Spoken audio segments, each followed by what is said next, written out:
Hey everyone, welcome back to my channel.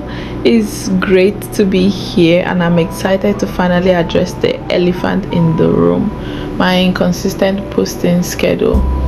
You guys know I've been doing weekly posts for a while now, but if you've noticed, it's been a bit irregular lately.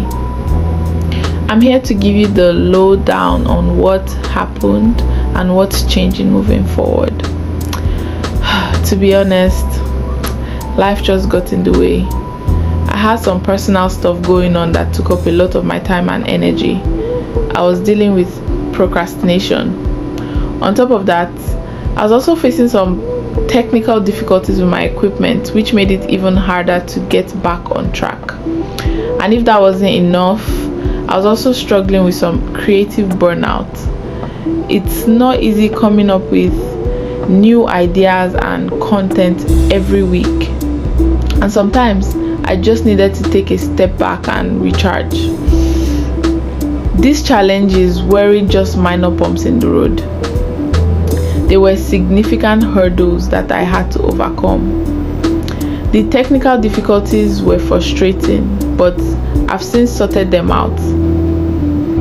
The creative burnout was probably the toughest to deal with, as it made me question my ability to keep creating content that you guys would enjoy. It was a tough time, but I'm glad I was able to take a step back and regroup.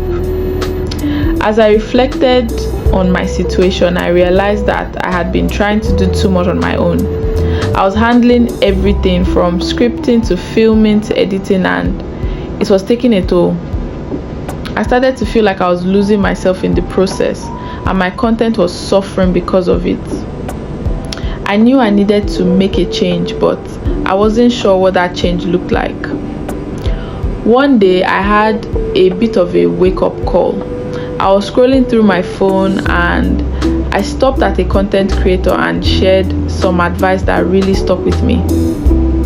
It says that it's okay to take a break and prioritize myself. It reminded me that my well-being is just as important as my content, and I shouldn't be afraid to take a step back when I need to. That video was a turning point for me, and it made me realize that I needed to make some changes to get back on track. That pivotal moment changed everything for me. I started to re-evaluate my priorities and make some changes to my content creation process. I began to focus on quality over quantity, making sure that each video I put out was something I was truly proud of. I also started to explore new ideas and formats, which has helped me stay excited about creating content again.